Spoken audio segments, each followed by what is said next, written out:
My name is Norm Volsky, your host, and this is the Digital Health Heavyweights podcast. Thanks, Norm. It's an honor to be here, and it's been fun to work with you over the years. Hello, and welcome to the Digital Health Heavyweights podcast with your host, Norm Volsky. And today we are thrilled to have as our guest Peter Bridges, who is managing partner at Peter Bridges Partners and an advisory board member at Meru Health.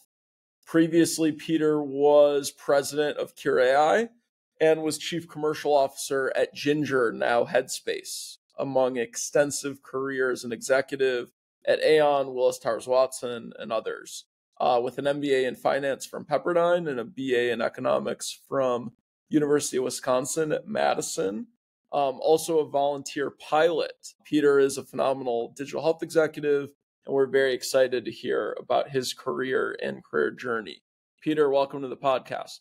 Well, thanks, Norm. It's a real pleasure to be here. I know it's the Digital Health Heavyweights podcast. I appreciate going into the lightweight territory for here with me. Never. You're squarely in the heavyweight class for sure. So, Peter, what I'm sure a lot of our listeners and viewers want to hear about is a lot of your success at Ginger. I think Ginger was one of the most successful digital health companies at a very high growth time and made one of the most prominent exit/mergers in the space. So can you kind of walk us through your experience as Ginger's CCO and what was Ginger like when you got there, and tell us about how it evolved over time? Yeah, sure. Ginger was one of those wonderful epochs in time in one's career, right? Where everything feels like it was coming together. I mean, Ginger was 6 or 7 years old when Russ Glass became CEO, and about 2 weeks later invited me to join. And I had the great good fortune to serve as their chief commercial officer for about 3 years. And the founders, Karan Singh and Anmol Madan, had done a really nice job coming out of MIT developing a pretty impressive, mental health solution. And they had had some challenges commercializing it. They typical of many early stage companies and entrepreneurs. They tried a number of different paths, right? Should we sell direct to therapists? Should we sell to health plans? Should we sell to other channel distribution partners? And that went on for 5 or 6 years. And they were, they stumbled up to about 3 million in annual recurring revenue. And then when Russ and I and many others, this was an absolute team effort, joined in 2018, we really pivoted hard to the employer market and then eventually to the health plans and health systems. And we did well, and I don't believe all of our own press clippings. Like, we caught lightning in a bottle. The pandemic absolutely aided adoption, but it was one of those moments where the product market fit came together, the demand levers came together.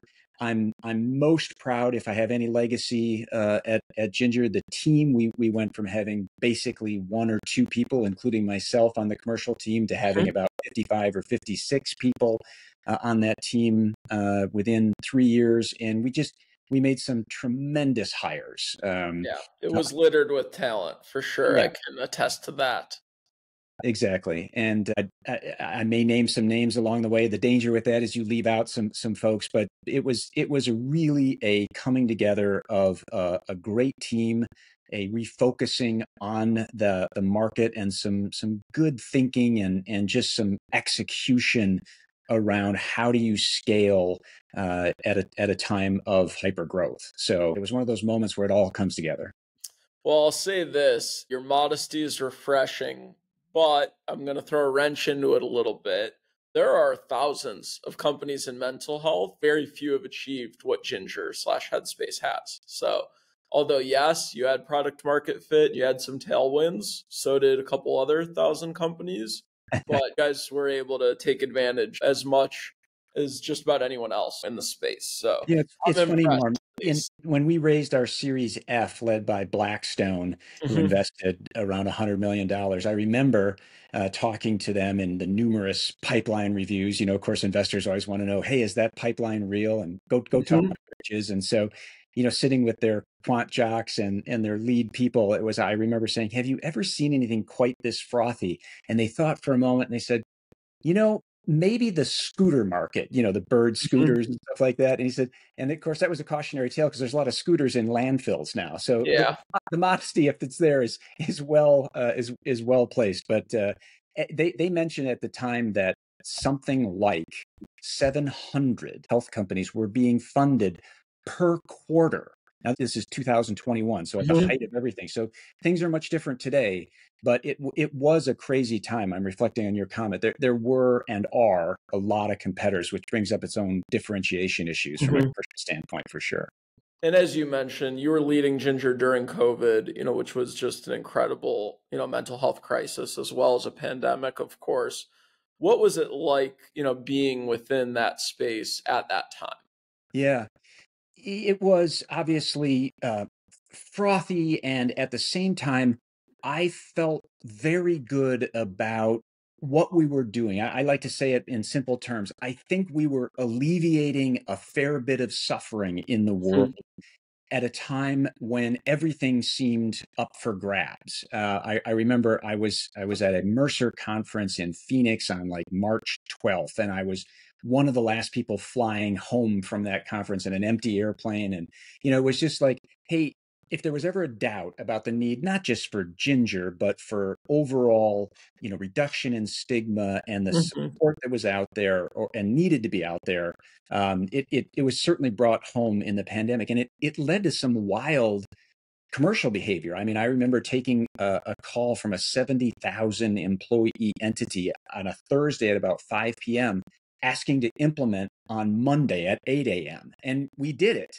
And the operations people, you pick up the phone and you say, you won't believe what I just did. Yeah. But they were this entity and many others were like, we can't wait. Our people are scattering to the winds, working from home. We need to provide this level of support. Please help. And again, that's a wonderful situation, and it not without its challenges. Yeah. And founders, this is why you give your employees equity. So when they get a call like that, they say, well, that doesn't really fit with my schedule. I don't know if I can do that. Always remember you got to keep everyone with an ownership mindset to really do some amazing things. No question. Talk to me about some of those challenges. What were your major challenges during a time that you did have a lot of tailwinds? One of the foundational principles of Ginger was that we were not going to hire our way out of the mental health crisis. There weren't enough traditional therapists. There were more psychiatrists retiring than being minted at the time. And one of our beliefs was that we had to create, as Russ has talked about, I think with you and others, we had to create a new class of individuals. And that was the mental health coach, sort of under the guise of not everybody needs a diagnosis or needs therapy, but everybody needs somebody to talk to. And Yeah. so scaling coaches, training coaches, having the systems catch up with it. I mean, again, another key element of Ginger was our NLP, neuro linguistic programming, our AI front end that would look at chat transcripts and things and would help us identify people who needed help ahead of when they needed it. And so at scaling those systems, training those systems, and just the human factor of getting people up to speed. We needed to take care of our own people. It's the old adage, first do no harm and take care of your own folks. So we did a multitude of things, meeting free Fridays and giving extra time off to recharge. But we definitely wanted to walk the talk with our own people. So those were just a couple of the challenges, along with just all the others. Can you spin up your client billing system? Can the reporting system keep up to date? In a time when demand was almost logarithmic through the pandemic. What were some of your biggest successes that you're most proud of?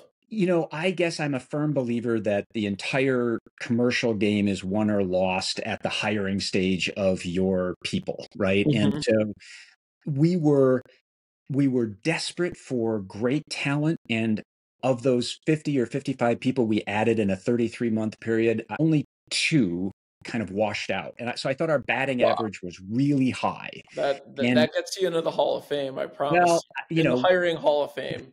we agonized about hiring, and there's all sorts of aphorisms about, slow to hire and quick to fire and things like that. And of course, it's very tough to do that when you find a strong B player and you say, man, I could really use this person in the Southwest region tomorrow.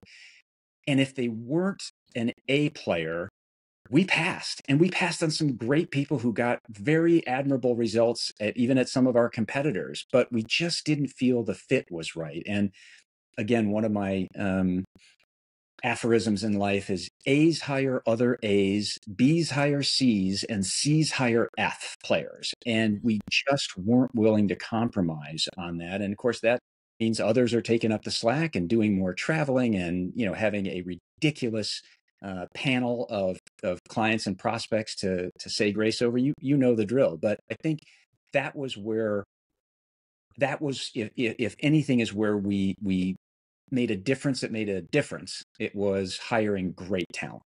That's great. And I'm laughing a little bit because you mentioned we agonized about hiring. There's literally a clip I've shown the EHIR Academy of Steve Jobs saying that exact wording and the exact same phrase you just did. So yeah, no, I know Apple's, agonized about their hiring in the 80s and 90s and 2000s, and, look at where their stock is. That's a great example. I remember early in my career listening to Bill Gates talk when he was still CEO of Microsoft. And he said something that I've never forgotten. He said, if you took away the top 10 people at Microsoft, we'd be a very average company. I think there's a lot to that. The ripple effects of a good hire is immeasurable, and the ripple effects of a bad hire, again, who in a chaotic hyper growth situation, you're trusting some of your frontline managers to make hiring decisions, and if they're not right, it ripples out, and it becomes something you have to have a pattern interrupt at that point and say, we can't loosen our standards at all. Yeah, Nick Saban says something around A players don't like mingling with C players and vice versa. You either want to be great or you want to be average, and those two groups do not mix. So you didn't mention this. I'm a little surprised. Your commercial team led 1,700% growth in bookings. I'm still the math is blowing my mind. Over 36 months. What was that like? What do you attribute that success to other than hiring great people? Yeah. Maybe it's as simple as kind of faith, fire, and focus, if you will, right? When we got together, when Russ invited me to join the firm, and then I quickly invited Jared Helms to join as head of sales and Jason Taylor as our head of client success, and numerous others. And we had a great marketing function as well. We got together and we thought hard about what do we believe as an entity? What do we believe about our clients? Sort of this idea of faith, and what are we going to believe in? The fire piece, I guess, was, are we devoting the energy? Are we focusing the energy? What are we willing to devote discretionary effort to? And again, you can hire for that. And then the focus piece is really important too. So faith, what do you pay attention to? What do you believe in? Fire, passion, energy, get after it, execution stuff. And then I think we did a really good job in focusing. That is, what are the sectors we're going to go after in the employer market? Do we believe this solution is more fit for small and medium SMB businesses? Define that as you will, a couple hundred employees to a couple thousand. Do we think it's a mid-market enterprise play, a couple thousand to maybe, 15, 20,000? Or we devote time or equal time and resources to national accounts and jumbo, say 25,000 and above. And of course, there's always in digital health and in any business, we need to land the whales, and that's true. And we all know that can be an 18 to 36 month sales cycle, whereas sometimes, so where are we going to focus in terms of the segmentation of the market? Are there industry verticals that make sense? Omar Dawood, our chief medical officer and acting sort of chief sales officer, when I got there, done a great job getting about to 20 clients. And I don't know if it was planned or just happy accidents, but we happen to have a concentration in things like media. We had CBS, Viacom, we had Netflix, we had some others in media. So, I mean, we didn't have 200 clients in media, but we had a couple. And a good creative commercial person, you say, we now have a specialty. And so we did more in that. We started to notice that professional services, accounting firms, PricewaterhouseCoopers became a client early on in my tenure, and we said we're going to do more of that, and that led to Cognizant. Delta Airlines came on board, which was a personal passion of mine. Again, being a pilot and an aircraft owner, but that led to other transportation companies. So again, just that notion of focus, where I always said I wanted to be able to wake up any of the commercial and marketing team at 3:37 a.m. and say, what's our commercial strategy? And I wanted to hear something like, we're going after media, transportation, and high knowledge workers in the Northeast region for the rest of the year, with special emphasis on our relationships with, Willis Towers Watson, Mercer, or whatever. Like I wanted to hear the same thing from 50 people, not, oh, well, in my patch, I go after this. And so that in turn forms all of your demand generation, your messaging, the top of funnel stuff, the progression through the funnel. And so just that clarity. And again, it almost matters less what the clarity is, as long as you have it. I would say that was one of the things that we, again, maybe agonized or obsessed over, and tried to get just real clarity on how to attack the marketplace. Yeah, my team will, probably roll their eyes when they see this part, because I tell them this till I'm blue in the face. But, I think a lot of success is just being really, really thoughtful about what you're focused on and what you're spending your time on. And you mentioned it a couple times. You mentioned it in hiring. You mentioned it in like go-to-market strategy. Just like discipline is super important in sales.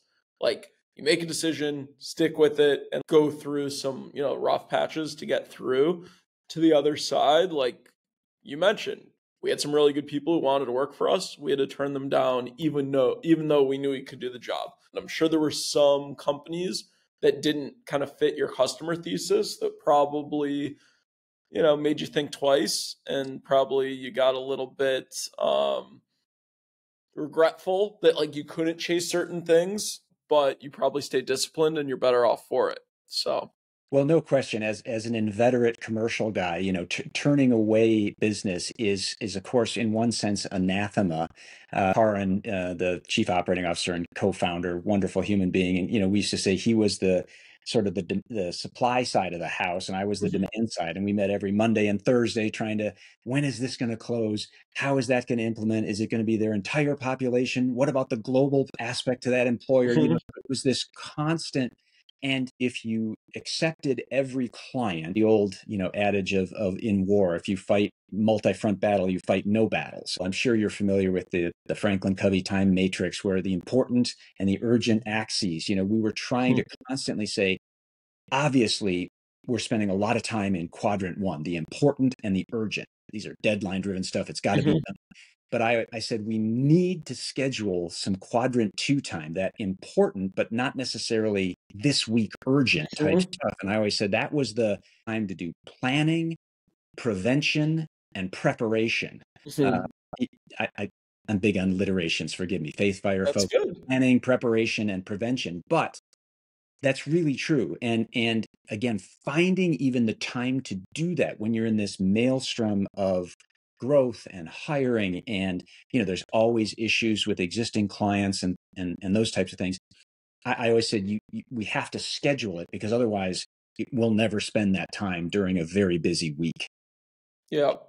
For all that follow EOS, that's like the whole idea with rocks. It's like, you want to focus on some things that you don't need to get done right away, but do need to get done, in a quarter or in a year, so to speak. You mentioned like you guys had very little attrition.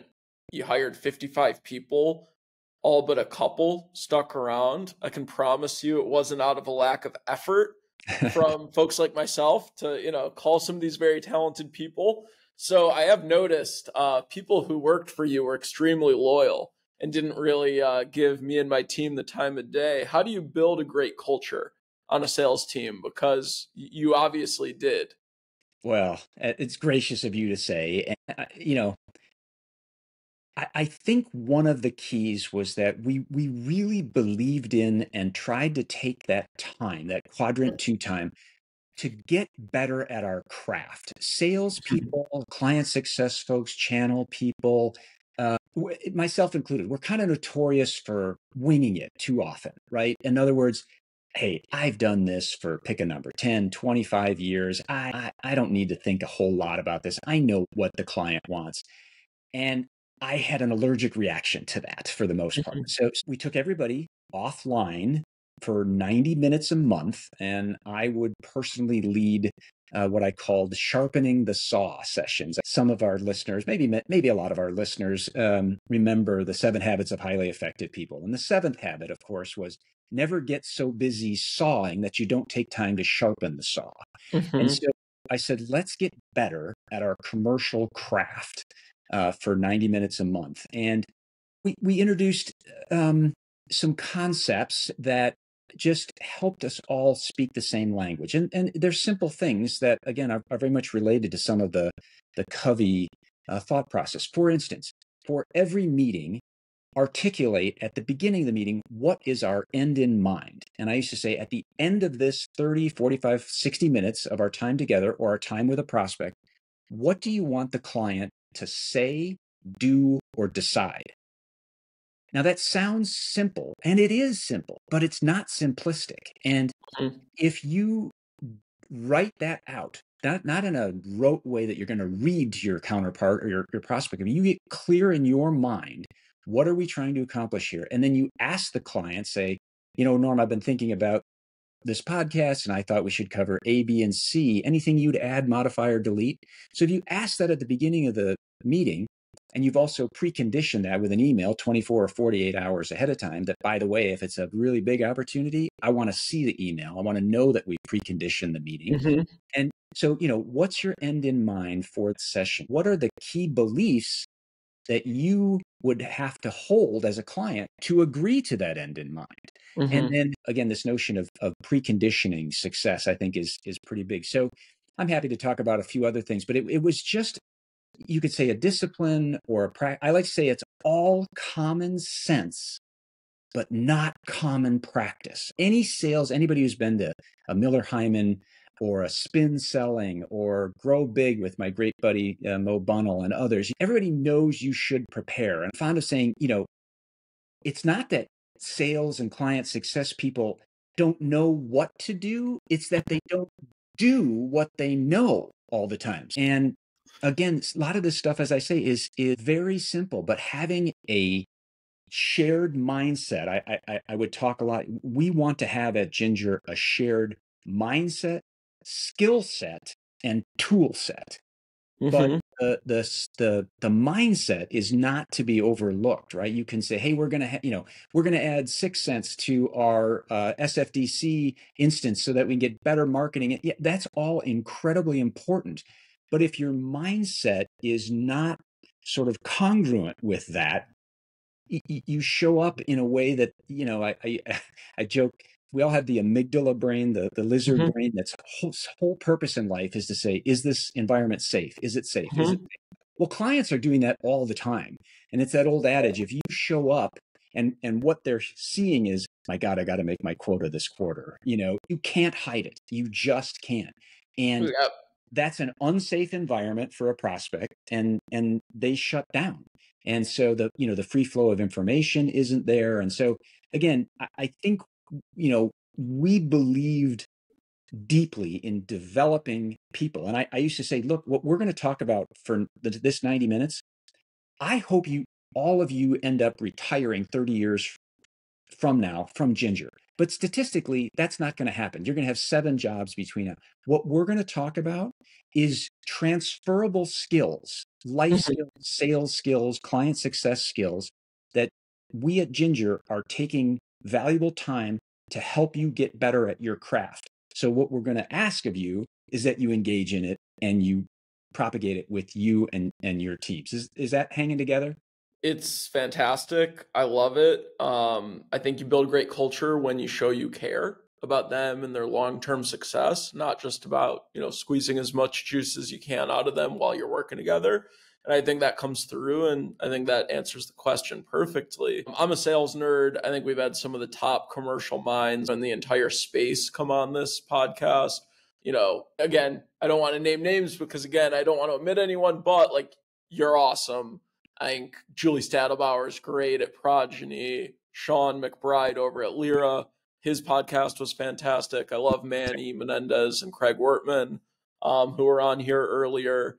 So, I think I'm a sales nerd. I try to soak up as much as I can from people like you. Just out of curiosity, can you give us the short snippet of some of the topics you covered in those like once a quarter training sessions? Yeah. We would spend some time. Like I remember one that got great feedback. I say, we need to always know what gear we're in with prospects and clients. And I think there are three, and I call them active mode, receptive mode, and observant mode, ARO. In other words, active mode is what most people think about in a sales environment. It's when you are efforting, you are trying to affect a result, right? It's what most people think of as a gift of gab, salesman. And there is a definite time for that.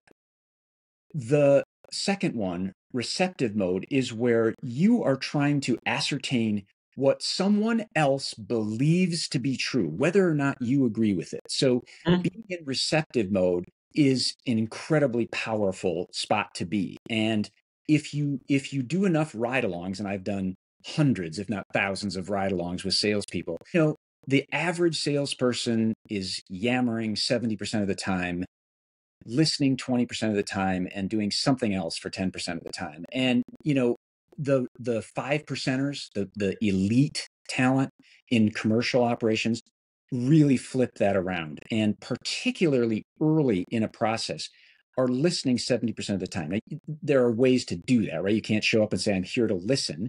But there are definite ways that we would talk about. One of them, like, here's another acronym for you: MOYOS, move off your own solution.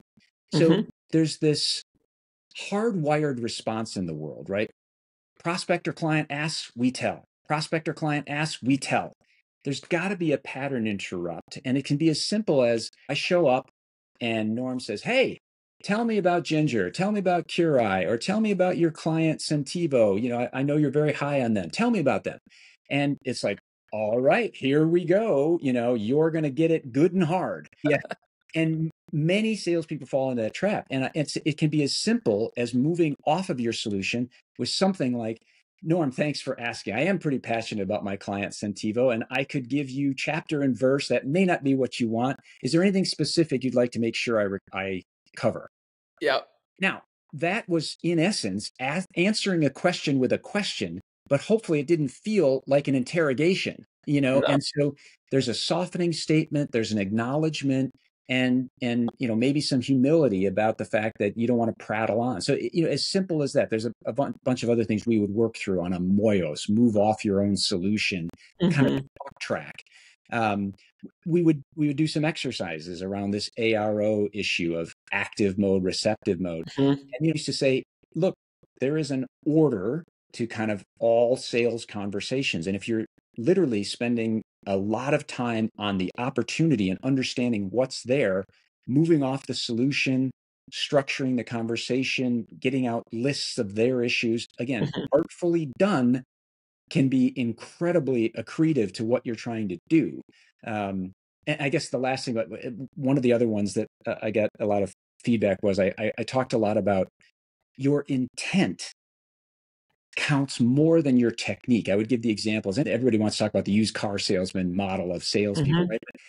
I had bought a used car before one of these, and the kid was earnest as heck, and he was stumbling all over, and you could tell he had read a book on how to sell cars. But I knew his intent. He was earnest, and I knew his intent was pretty good. I forgave him some bad technique. If I felt he was trying to screw me on price, make the sale, and move on to the next one, I'd have shut down and gone somewhere else. So getting clear on your intent and getting congruent, like just ask yourself before prospect meetings, what do I want the prospect to see, hear, feel, taste about me and about my organization for the next 30 minutes? And when I am congruent with that desire, Mm-hmm. how do I look? How do I show up? How do I listen? And how do I not just listen until I hear something that I can talk about? Yeah. You see that oftentimes too. It's like, oh, I Oh, listen. yeah. And it's They're like, just waiting to pounce. exactly. So, Yeah. yeah. Well, you said a couple of things that really resonated with me.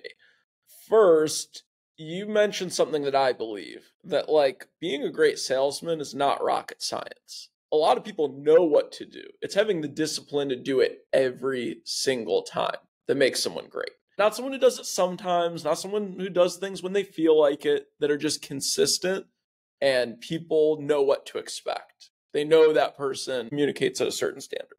I think that's really, really incredibly important and, easy for people to overlook or forget, a lot. The second thing, and, I tell my team this all the time, you want to go into a meeting or an interaction with your goal in mind. Like, what are you trying to accomplish? And then you have to ask yourself the second part of the question. Why is it in the person's best interest that you're looking across the table from to do what you want them to do? If you can't answer that question, you cancel the meeting. Like, you shouldn't be talking to them if you want them to do something for you that isn't in their own best interest. So I think that's like really, really crucial for any salesperson. Go in, what am I trying to accomplish? Does it align with the other person's best interest? And if not, like, you need to walk away from that, at least temporarily, if not indefinitely. Because I think a lot of times people want something because they want it and they don't really think about any of the other stakeholders. So, when I have a very young, fresh recruiter who's like, hey, we need to call the hiring manager. I need an update. I need to know, what candidates they like. And I'm spending all this time on it. And I say, okay, I'm really glad that you're having a high sense of urgency. Why should that hiring manager want to, hear from you? Like, why is it in their best interest to do what you're asking them to do? And if they're like, I don't know, but I want to call them, I say, well, we're not calling them until you can answer that question. Come on back to me. And I think these little lessons, every day make people with a lot of sales potential into really good salespeople over time. We're kindred spirits on this for sure. But I often would say to the team, like, what is the purpose of a sales interaction? And the standard answer, well, make the sale and make some money and everybody's happy. And I said, actually, I think it is to guide or enable the prospect to make good decisions in their own best interest in a way they feel good about. So you're guiding or enabling good decisions in the client's best interest in a way they feel good about. That is not the traditional view of, if you went out on the street and asked 100 people, what's the purpose of sales? I don't think you'd hear that often. And we were very hard about that. I was blessed early in my career, still a mentor to this day. Brian Caffarelli is a great friend and was my best boss ever. He taught us at Hewitt something I've never forgotten. Why is selling so hard? Because buying is very hard. Mm-hmm. When you think about buyers, let's think about a VP of total rewards or a benefits professional in some large organization. They're making decisions on things that they're not expert in, right? We all in our little domain, you in recruiting and talent, and when we were at Ginger mental health, we were immersed in this. But that person is, having a series of meetings talking about the retirement plan and retention, and the CFO just lobbed in something that, they got to cut this cost. They may have a rift coming up. And then they're trying to decide, maybe I can add one vendor this year. I'm trying to decide, should it be a gut health vendor, a heart health vendor, an MSK vendor, a med device company, a diabetes, digital, and those decisions on the part of the client carry some risk, both personally and corporately. So, to say, hey, and I'm not dissing on your young guy. I like the enthusiasm too, but me updating you provides no value to me as a client. So having just that mindset, Brian used to talk about, a client has to make at least 5 decisions before they're going to buy you, right? They've got to have a problem. The problem has to be urgent enough. We all have more problems than we have time to solve. So it's urgent enough. they have to make a solution decision. Hey, I think Ginger is right for me. They've got to make a partner decision, right? So the solution has to make sense. They got to make a partner decision, and then they have to have an economic deal. That's at least 5 decisions that a prospect has to make. How are we, again, guiding them through that process? Hey, it's coming up to June 30th. Q2's closing. What have I got to do to put you in that mental health solution by midnight tonight? That doesn't work. And we all know that doesn't work, and nobody does that. But Ryan also had this great equation about, you have to earn credibility, demonstrate reliability, and it's a fraction. And under that, manage out your self-orientation. And that's always stuck with me. The last piece, what you want doesn't matter as a salesperson. It's like, do the stakeholders, does it help them? Otherwise, like, you're just a facilitator of helping them. And that's it. That's your only involvement and stake in the deal. 100%. For sure. So you talked about hiring great people. I've hired great people on my team. I've helped my clients hire hundreds of great people, if not thousands at this point. What do you look for in commercial hires? Like, what are the things that are most important to you when trying to find one of those A players? Yeah, I'm a bit of a contrarian on this. One thing that I love doing is hiring introverts for sales roles. And, a lot of people, what? Don't they have to have the gift of, well, if I truly believe, and I do, about, you need to listen 70% of the time, who does that well? And it's oftentimes introverts. Now, I don't mean passive, but I mean someone who isn't overly enamored with hearing their own voice continually, particularly, in client settings. How do I get at that? Again, we spend a lot of time, even in pandemic, Jared and Jason and I and others, we would travel to people and meet them multiple times. I always said we need to meet them in multiple settings. It isn't just over breakfast in a hotel once. It might be over dinner 2 weeks later, and it might be, hey, let's get together and give me your sort of capabilities presentation for your current organization and pretend I'm a client. I ask some different questions. One of the things I like to say is, how many times in the last 12 months have you been complimented on your listening skills? And if I get a deer in the headlights look like, what are you talking about? That's a yellow light, not necessarily a red light, but I've moved that to either red or green to keep going. And again, is that unconventional? Yeah. And the candidates who go, I've never been asked that question before. Well, my 17-year-old had an issue about something, and he said, Dad, you really listen. It can be in personal life, whatever. But when you see a candidate who hears a question they haven't had before, processes that, and says, yeah, that's really interesting. And if somebody says, I've never been complimented on my list, again, yellow light, not necessarily red, but a yellow light. So you can get at it experientially. I believe in good reference checks. I always say you got to ask 3 questions more than you thought you were going to ask on a topic, unless you don't care about the answer. And you got to peel that onions. It isn't, hey, would you hire this person again? Yep, they were great. Terrific. It's more like, what do we have to do to manage Norm well? How does he interact well? And also, what could we do to really disappoint him as his leaders and things like that? And things come out, right? So you and I could geek out on this for some time. We won't, but it's your questions that you ask. It's the checking you do. It's the sort of live fire exercises where hey, I don't expect you to be an expert in our solution. So tell me about your current solution. And I want to ask a few questions and just see how they interact with it. Yeah. And I think someone who's an introvert and doesn't naturally talk first, they tend to be less self-centered. People that like talking a lot about themselves, that can come out in an interview and be pretty obvious, which then gives you a little bit of concern, like, hey, are they going to be able to take themselves out of the deal? Or is it going to be that constant pressure? It's about me. I want you to buy this. I want you to, move forward, whatever it may be. I think the people that are able to detach themselves, are very successful. What are the things that you think are the things you can't teach? Next question I'm going to ask is, like, what are the things you teach and how do you up-level people in their sales skills? But what are the things that you think are like the most important things that are just either have it or you don't, you're born with it or you're not? It's a really insightful question, Norman.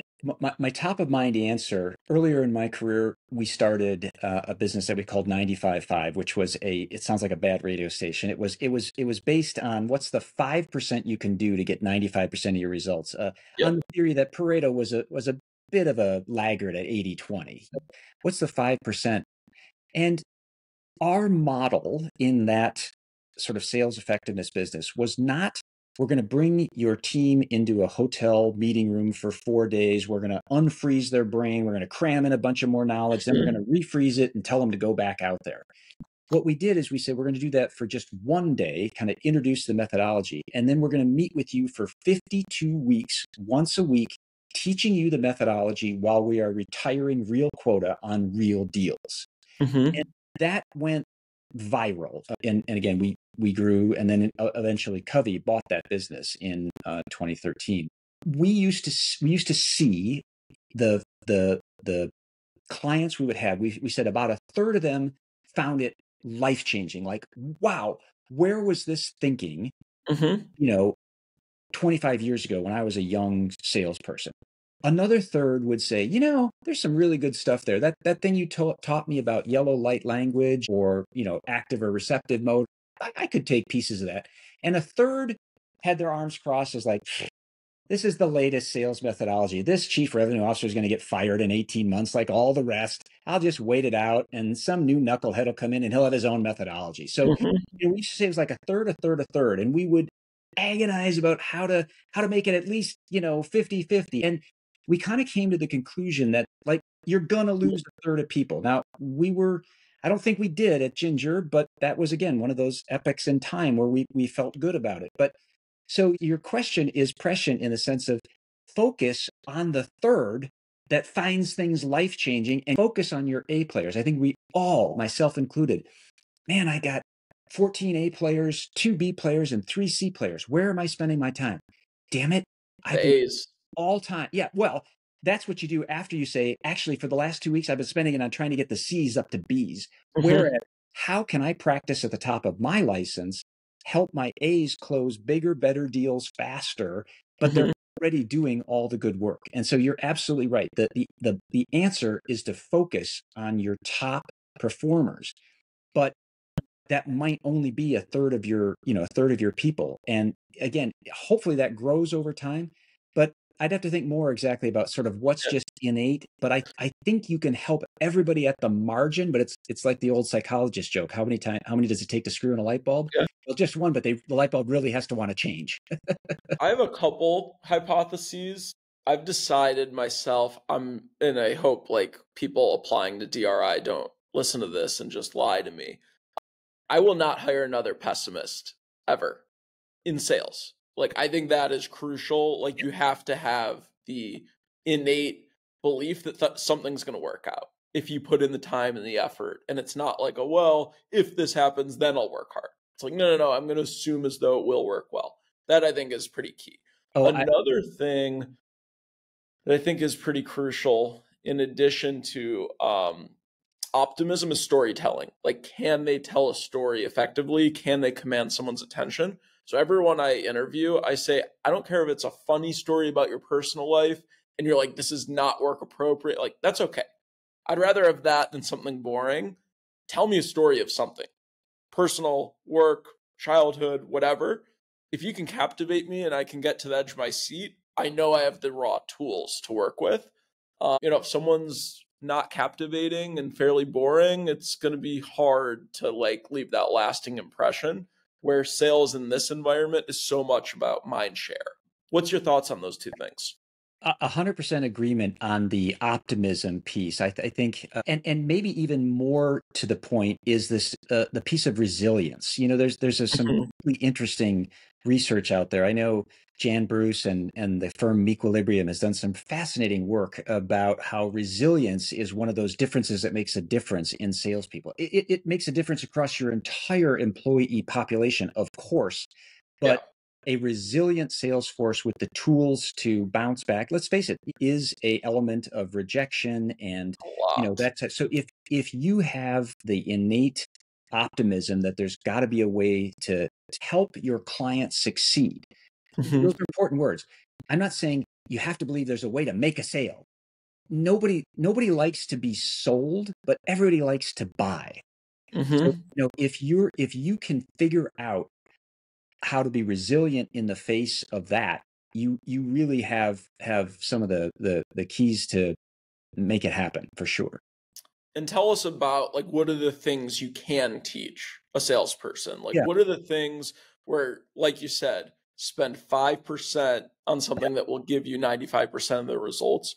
You get a really good person that has all the intangibles, but maybe they don't have any training. What are you focusing on with them?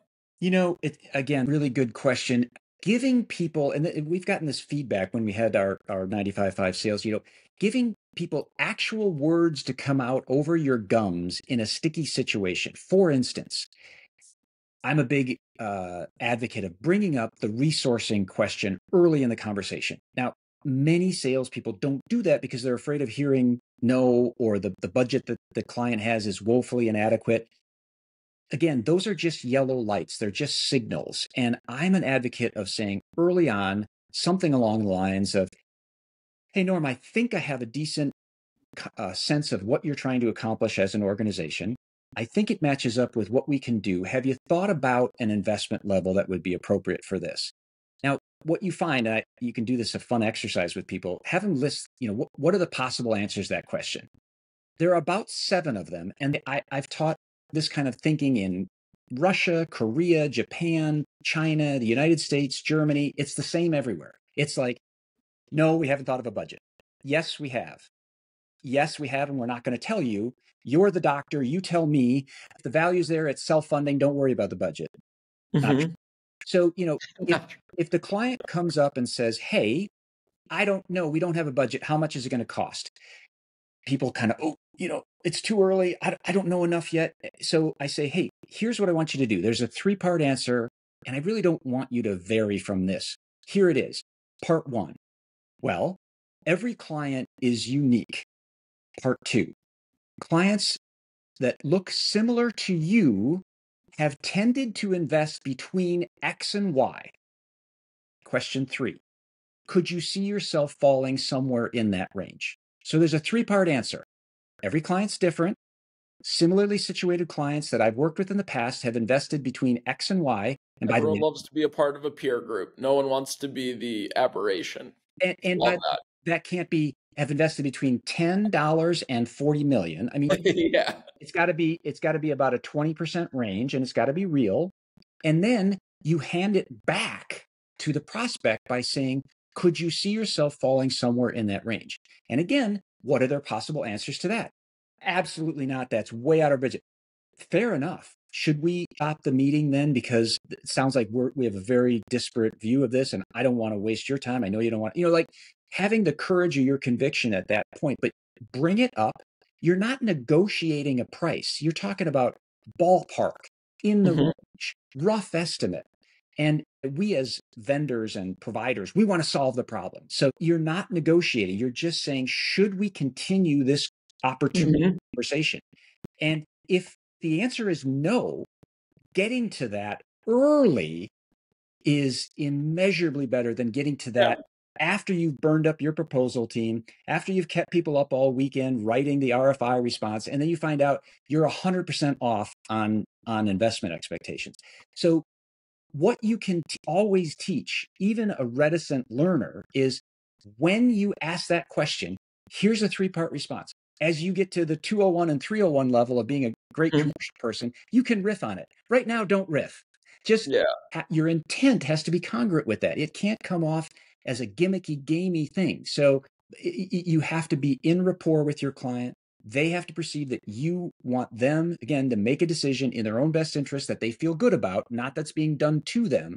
And so giving, snippets of conversational stuff like that, he's come back like, that was really helpful. I'm going to try that. And then they come back 2 weeks later, say, I tried it. It worked.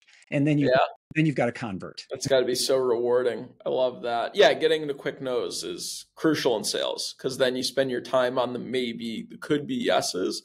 People spend so much of their time on stuff that is never going to develop because it just doesn't make logical sense for either the buyer or the seller or both. I do have a question.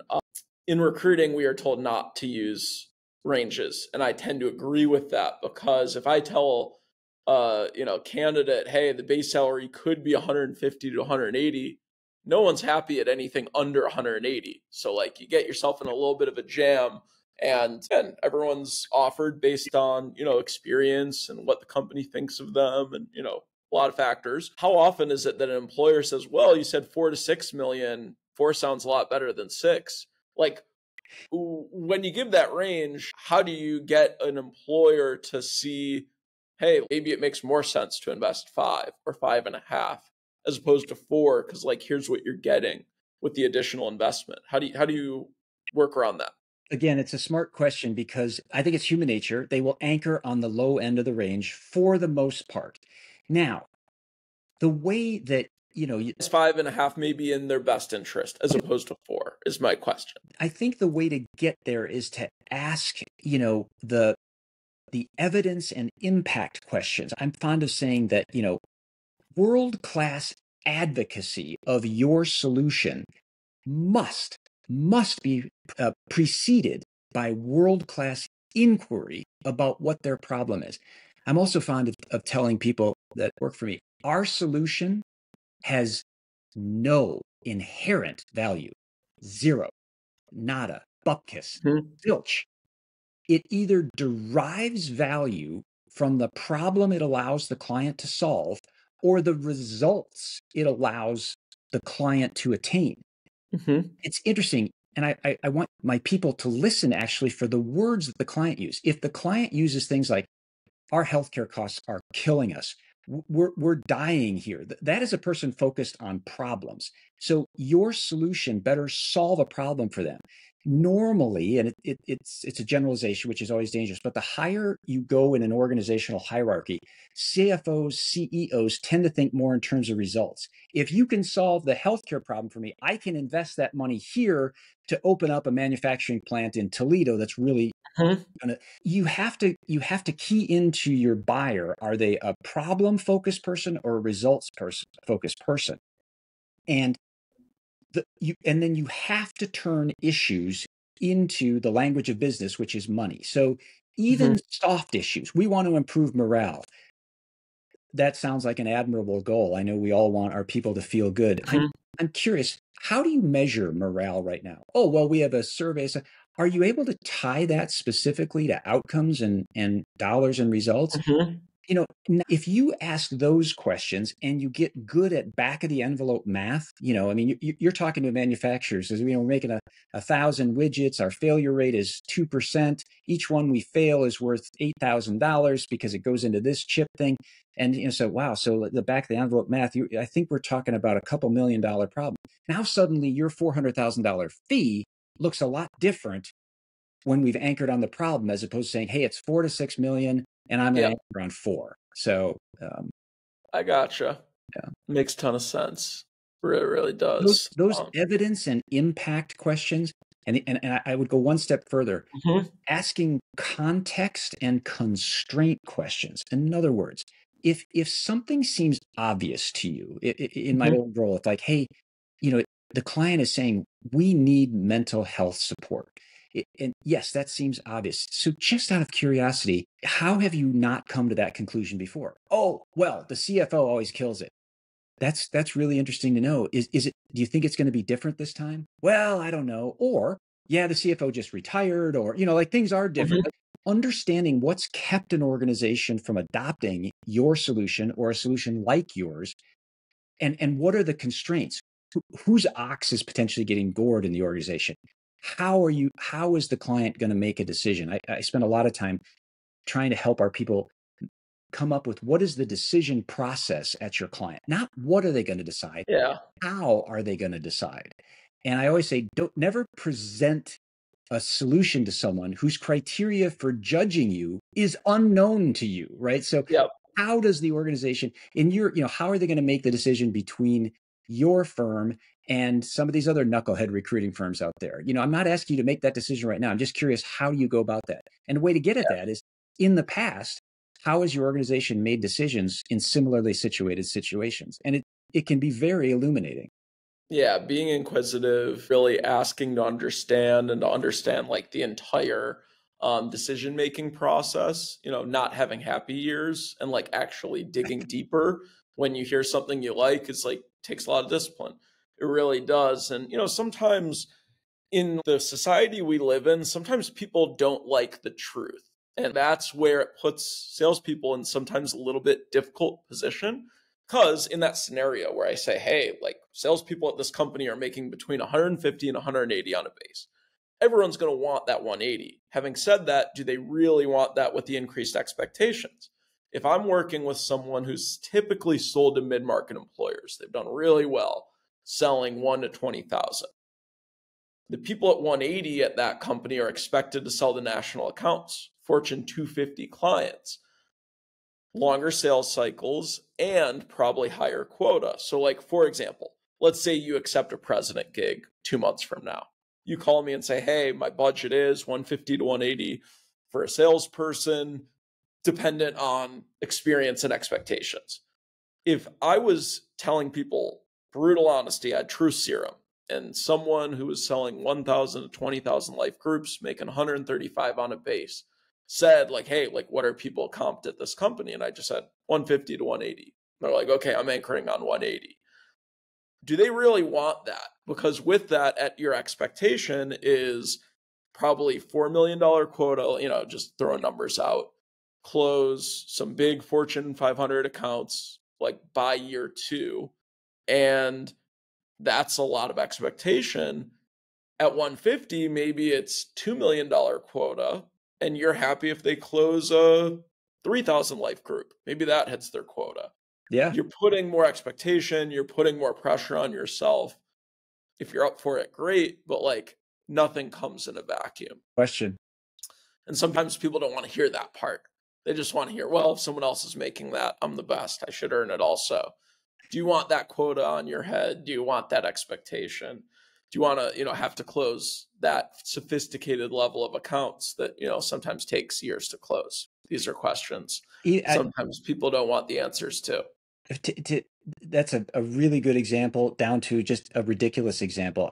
If you're in a meeting, how often are you in a meeting where somebody has a 30-slide power deck, or a PowerPoint, and they're on slide 17, and you're in that O mode, that observant mode, and people are disengaging or something. The power of saying, could I just check something out with all of you? I feel like we may have drifted a little bit in this meeting. Are we still talking about the issues most important to you, or are we still talking about the issues you want to cover today? And oftentimes the prospect, well, kind of, but I thought we were going to talk about this. Great. Let's talk about that right now. And now, again, you have to be aligned with your team. I've also seen it back. Now the person goes, no, I'm on slide 17. I got 13 more to go. And again, you're going to get it good and hard. And, so just having the stiffening your spine, and how often do we go back after a meeting and you start guessing? Well, do you think they have budget for this? Do you think they'll really do it for 1/125? Are we talking about a 1/126 implementation here? Do you think our competitor is in there? Do you think? And finding a way with good EQ, right? I talk a lot about there's 3 things you need. IQ, you got to be smart, but most people in these roles are smart enough, right? The EQ is really important. You got to have, my term, XQ, execution quotient. You have to prove to the client you can get stuff done. But that EQ piece, like we see it, we feel it, but we kind of recede from asking it. So if it can be something that says, Norm, could I just ask you a question? Sure. What? I do it all the time too. I noticed you looked at your watch a couple of times.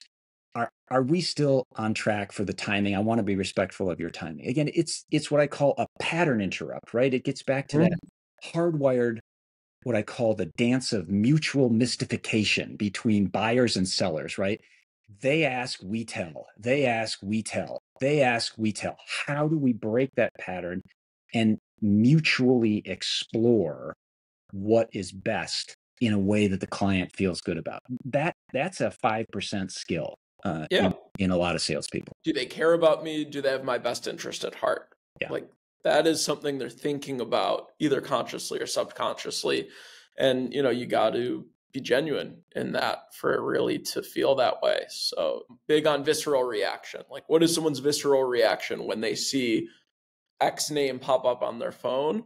And, that is everything in life, let alone sales.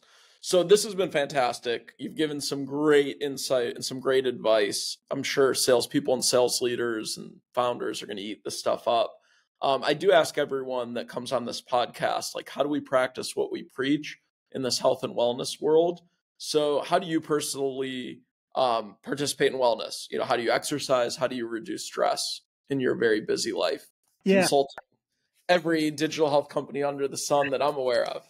No, not true. But I'm a runner and a dog walker. I don't know if you can see. I've got a German Shepherd and a black lab, and we go on a 5 to 6 mile walk every day. And then I usually drop them off and try to then get some little more cardio in. Them barking and whining back in the house. I can hear them as I run away from the house. So there's that. I wish I have, the classic thing. I've got the Peloton that's got clothes hanging on it. I've got the kettlebells that I have to move when the cleaners come. It's like all the best intentions. So I really want to get better at doing some resistance and weight training as I age.